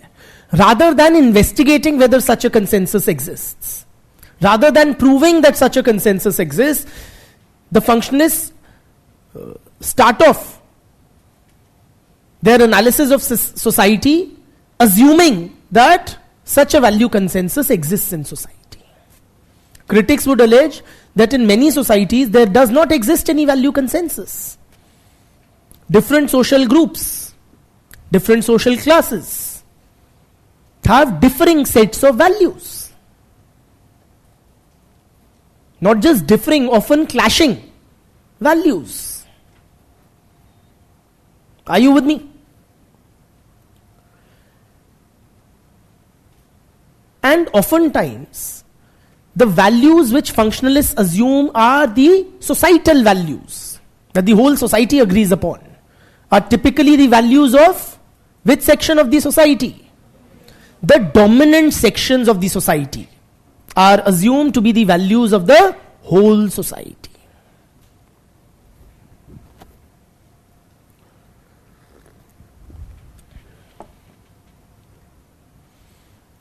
Are you with me? In functional analysis, oftentimes the values of the dominant sections of the society are assumed to be the value of the whole society.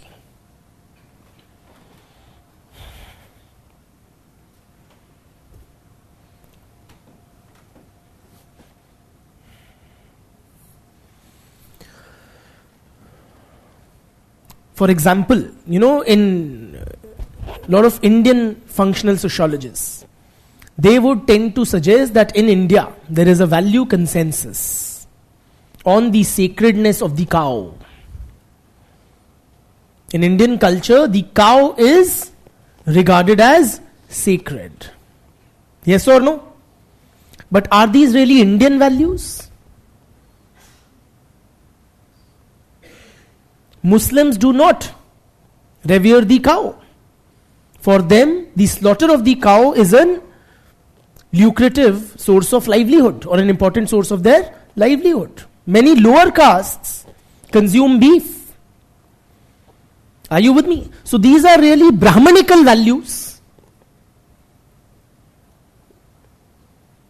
which are regarded as Indian values by Indian functionalists. Are you with me?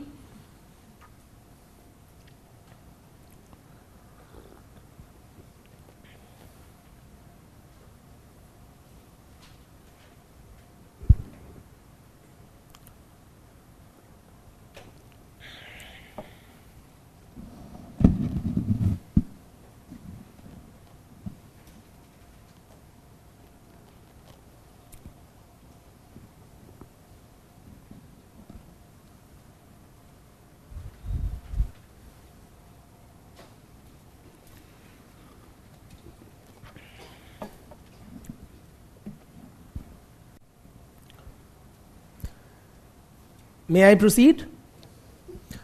The theory of functionalism is also criticized for being status quoist.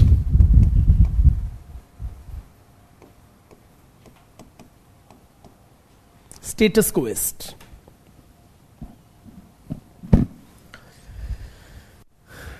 What do you mean by this word? Status quoist means, status quo means ensuring that things remain as they are, that they do not change. In other words, the theory of functionalism discourages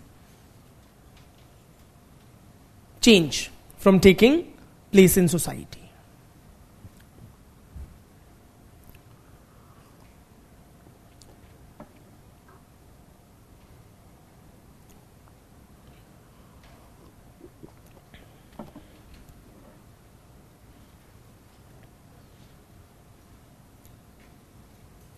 So this theory is, somewhat conservative or regressive. It's not progressive.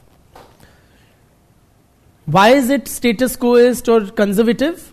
Because it justifies the prevailing arrangements in society as beneficial or as functional. हर चीज के फायदे गिना देगी. Caste system के भी फायदे हैं, गरीबी के भी फायदे हैं, इनइक्वालिटी के फायदे हैं, विमेन के एक्सप्रेसिव रोल के फायदे हैं. So that tends to legitimize these social institutions or these oppressive arrangements. Are you with me? Whether it is patriarchy, caste system, class inequality, all of these are justified. Right? अगर हर चीज के फायदे हैं तो फिर व्यवस्था बदलने की जरूरत ही क्यों है? If all prevailing social arrangements are beneficial or functional, then why would one need to attempt to change? Yes or no?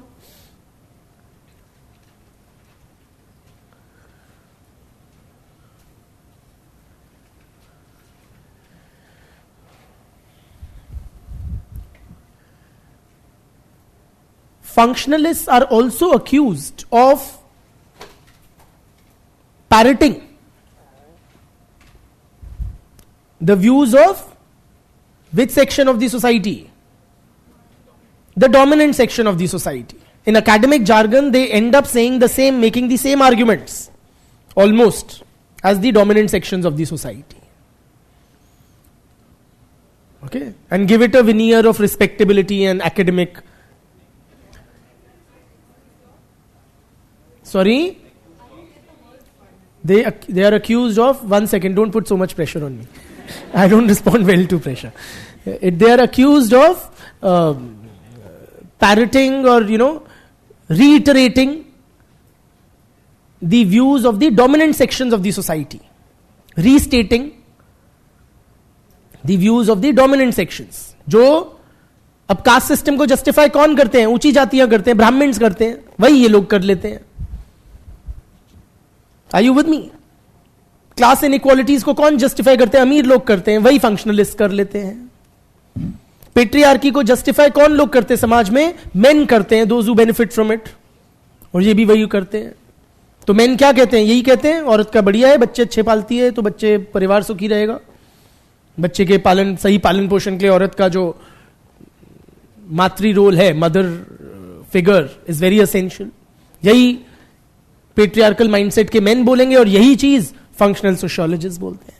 So they end up restating in academic jargon the view point of the dominant sections of the society.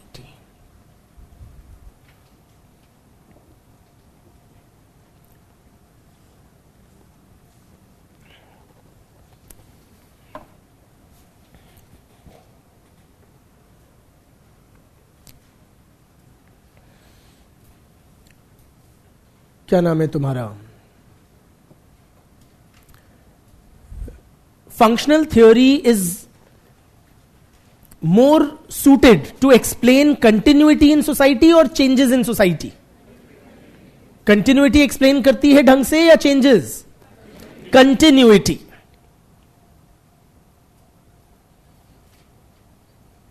Its main emphasis of functional theory is to explain continuity. Socialization हुआ, social control हुआ, तो लोग वैसे ही रहते हैं जैसे थे. But it does not provide an adequate explanation of changes in society. With its emphasis on stability, consensus, etc., the functional theory adequately explains continuity in society, but it does not provide an adequate explanation to understand the changes taking place in society. ठीक है? ऐसा नहीं है कि changes को बिल्कुल explain नहीं करते, करते हैं, but more focus is on continuity. All right?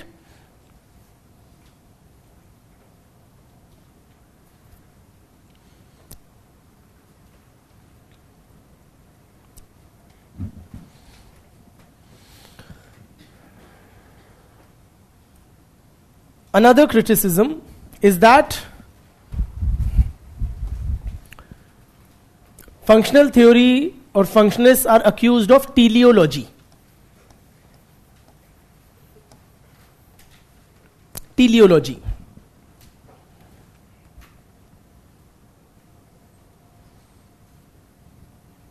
घबराना नहीं है इस शब्द को देख के, ठीक है? I will try to explain. Before I explain teleology, I want to know from you. You understand the word functions now? What are the positive contributions that any social institution is making for the society? Those are its functions. You also understand the English word causes. Okay? Causes are जिसके कारण से कुछ होता है. Those that lead to something or result in something, they are the causes of it. Are causes and functions same or are they different? In the sense, for example, we may say that the function of family or religion, say religion is to promote unity in society. Okay? To promote social cohesion and solidarity. This is the function of religion. Is this also the cause of religion? In other words, can we say that religion emerged because society needed a mechanism to ensure social unity and cohesion? And that is why religion made appearance. Can we say, what are the functions of the family? Reproduction, socialization. So, these are also the causes of the emergence of the family. The society needed a mechanism through which children could be reproduced and socialized, and therefore the family made appearance. Is that a correct way of looking at it? Are causes the same as, are functions the same as causes? Are they one and the same thing or not? Argument आपको हमारी समझ आ गई? तो बताएं, क्या ये कहना ठीक है कि the functions are also the cause और नॉट? स्टांस तो लेना पड़ेगा वरना गाड़ी अटक जाएगी यहीं पे. Just give me a yes और no answer, not an explanation. And it should not be like random, okay, कि कुछ तो बोलना ही है तो अदरवाइज ये यहीं पे अटक जाएगा. Are functions the same as causes? Yes, no, yes, they are not the same. Okay, but functional theorists, many functional theorists make the mistake of equating the two, and that is what we call teleology. Let me explain. Why are they not the same? First, let us appreciate. Say religion. Okay, there would be a chronological dimension, time dimension to it. Say we are talking about religion. The causes for the emergence of a religion will happen before, after, or when? Before. Causes, of course, precede the effect. Yes or no? So, first the causes will happen, and that is how they will cause religion to arise. Functions are what? They are the effect, the positive effects of a social institution on the society. So functions will lie where? On a timeline. After religion. Yes or no?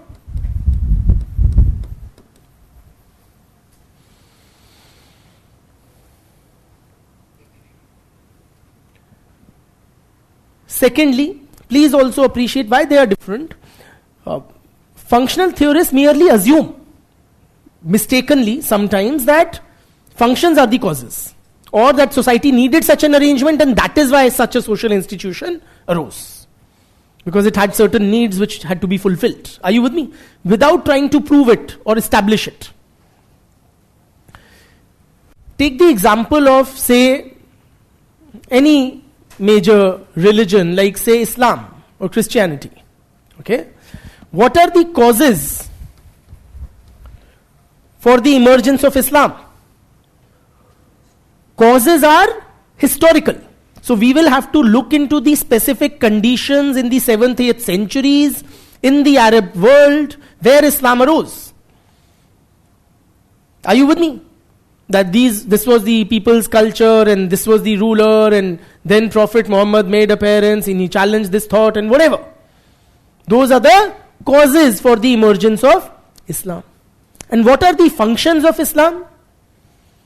After having made appearance, what or how it is positively contributing to the Islamic world. They are its functions. Say it is promoting a sense of brotherhood amongst Muslims or amongst its adherents, its followers. Yes or no? That is its function. But पहले कुछ causes हुए होंगे जिसकी वजह से religion emerge हुआ, जिसकी वजह और जिसके बाद उसने अपने functions perform करने शुरू किए. Are you with me? So that is why we say causes and functions should not be confused with each other or equated with each other. Okay? They are different. They are separate. Teleology is what? Teleology is the logical fallacy, or it is the wrong argument made by some functionalists when they tend to equate functions and causes, or when they tend to assume that the functions are the causes. Okay?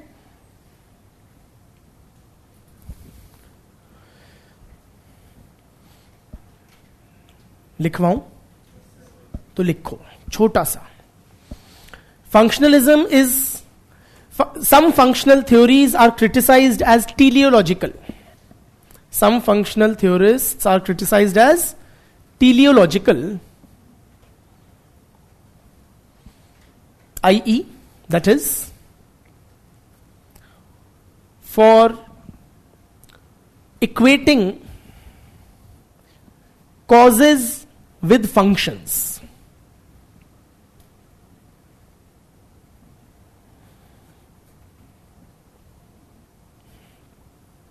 For equating causes with functions. Full stop. Some functionalists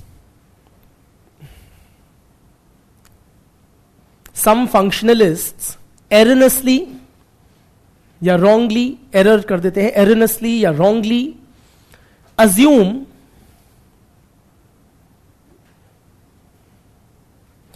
that the functions of a social institution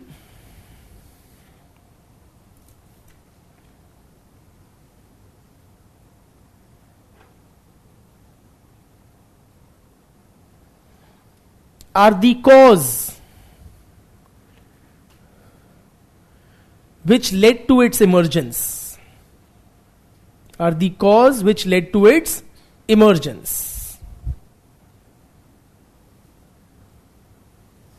ठीक. Full stop. ठीक. Another criticism of functional theory is they are accused of being tautological.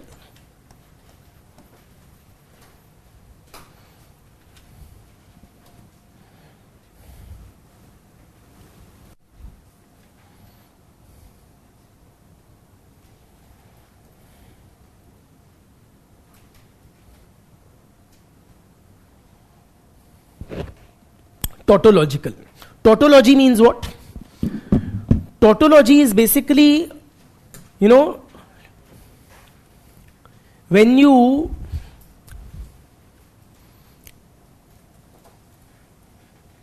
explain something in such a way that it's like being repetitive. So you are stating something without adding much value.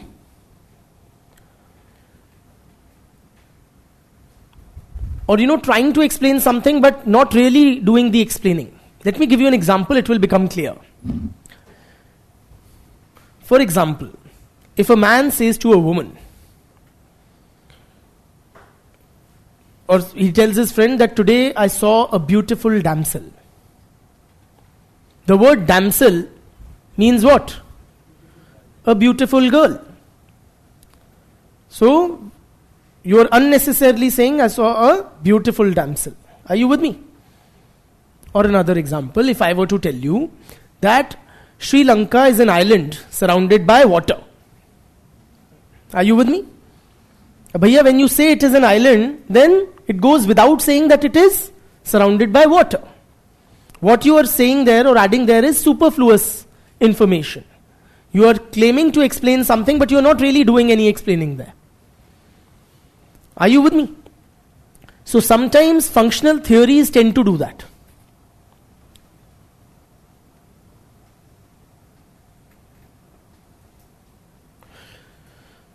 For example, if I have to explain to you poverty, okay?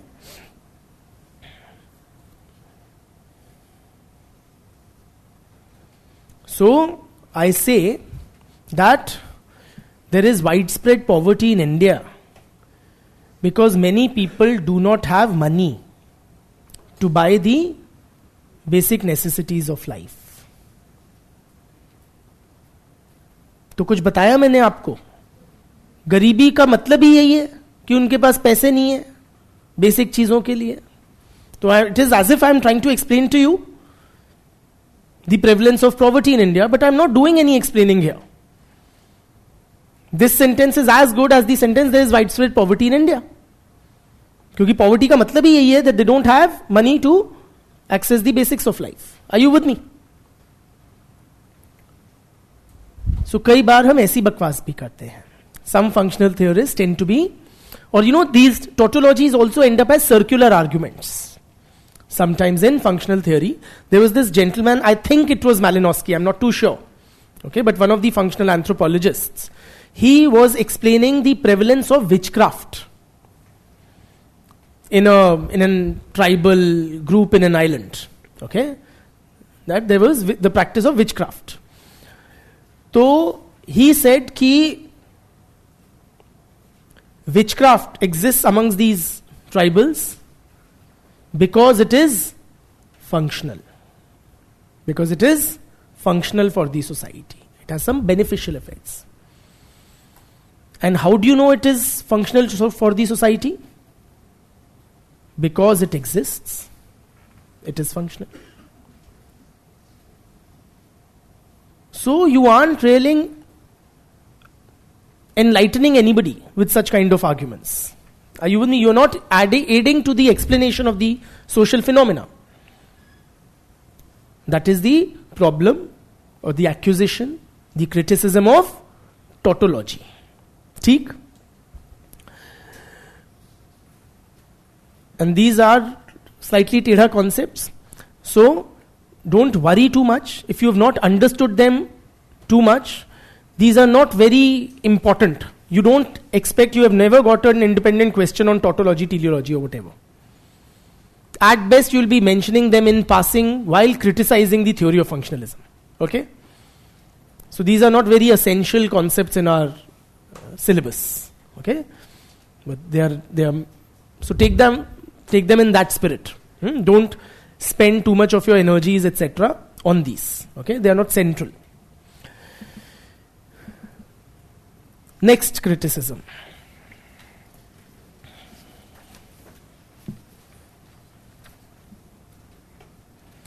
क्या नाम है तुम्हारा?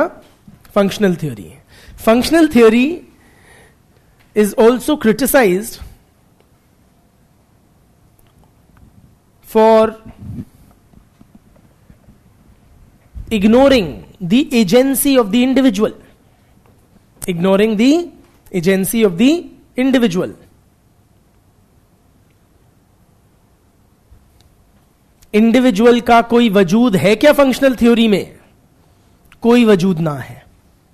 कोई वजूद ना है. The individual is portrayed as a cultural dope.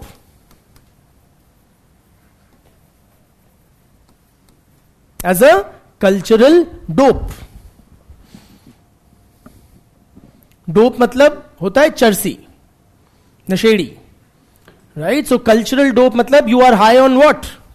क्या consume कर लिया तुमने? बहुत सारा culture. And you have consumed, you have internalized thoroughly the culture of the society, and all your behavior and actions is guided by the culture. Are you with me? So you are a charsi in that sense. You cannot apply your own mind. You cannot take any decisions based on free will or your own choice.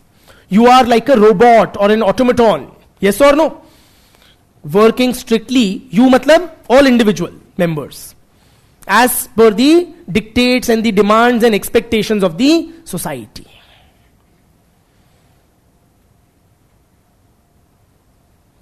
At a slightly more philosophical level, I would like to ask you, is any one of us, a truly conformist?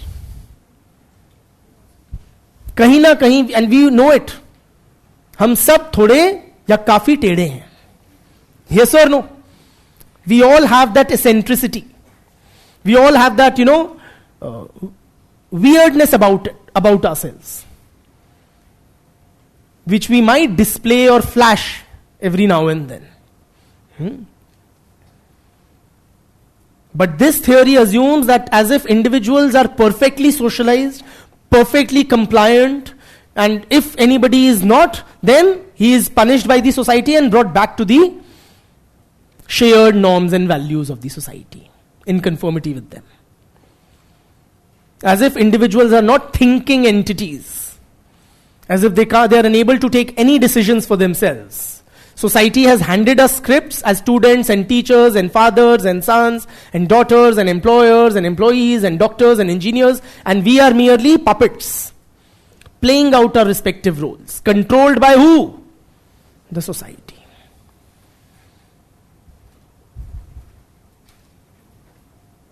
Many individuals, or dare I say, most individuals, very frequently think कि भाड़ में गई society.